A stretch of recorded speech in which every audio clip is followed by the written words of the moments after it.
اللہ نے ہمیں جوڑا ہے، لیکن فرمایا لگنا اصل نہیں، لگے رہنا اصل ہے، لگے رہنا۔ علماء نے عمل کے قبول ہونے کی ظاہری علامتوں میں ایک علامت یہ بھی لکھی ہے کہ جس کا عمل اللہ کے یہاں قبول ہوتا چلا جائے گا اس کے اندر عمل پر استقامت کی فکر اور عمل پر جماؤ کی فکر بڑھتی چلی جائے۔ یہ ایک علامت ہے۔ حضرت مولانا انعام صاحب رحمۃ اللہ علیہ سے ایک صاحب نے پوچھا کہ حضرت آپ اتنی لمبی لمبی دعا کرتے ہیں، کیا مانگتے ہیں اللہ سے؟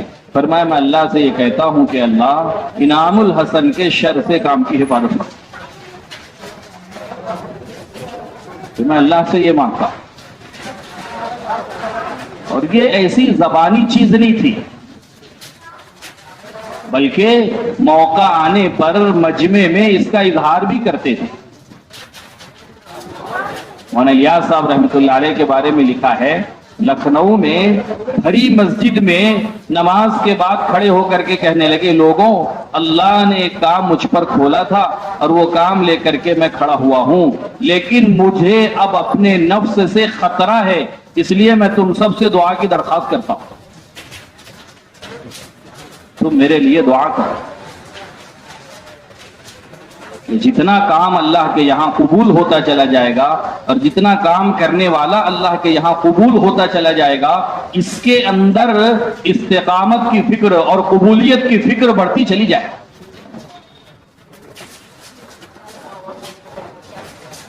کہیں کسی غلطی کی وجہ سے مردود نہ کر دیا جاؤ۔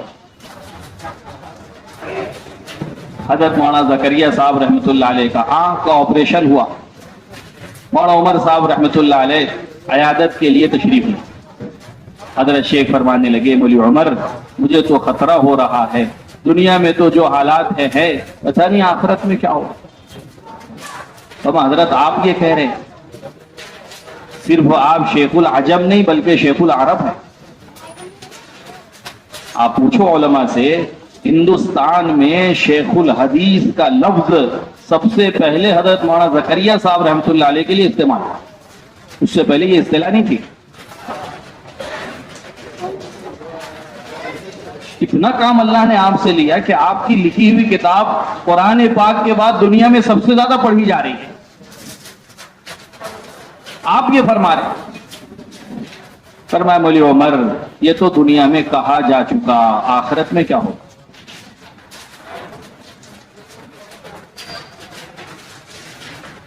تو کئی مجلسوں میں یہ بات بار بار آئی۔ مولانا یوسف صاحب دامت برکاتہ نے بھی اس طرف متوجہ کیا کہ ہماری مثال اس بچے کی ہے جس کے ہاتھ میں ہیرا ہے، اسے اس کی قدر ہی نہیں ہے، جی بھر جائے گا تو اس کو ایک طرف رکھ دے گا اور معمولی کھلونوں سے کھیلنے لگے گا۔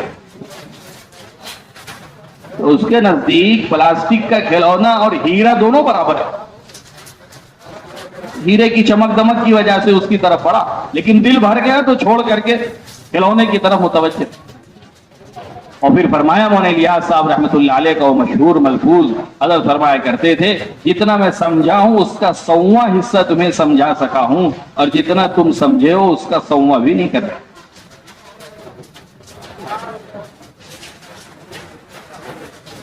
اس پر شعر بھی کہا، ادا کیوں کر کرے چند آنسو دل کا افسانہ، ادا کیوں کر کرے یہ چند آنسو دل کا افسانہ، بہت مشکل ہے جتنا سمجھا ہے اتنا سمجھانا۔ یہ شعر کہا کہ ادا کیوں کر کرے چند آنسو دل کا افسانہ، بہت مشکل ہے جتنا سمجھا ہے اتنا سمجھانا۔ تو ایک کام اللہ رب العزت نے دیا ہے، شروعات ظہر کی مجلس سے ہوئی، سب سے پہلے طلبہ کا امر، پورے صوبے کے اعتبار سے، اضلاع کے اعتبار سے طلبہ کی دینی اور عصری طلبہ کی کارگزاری، وقت کے اور حالات کے اعتبار سے اللہ پاک بڑوں پر اس وقت کی ضرورت کو کھولتے ہیں۔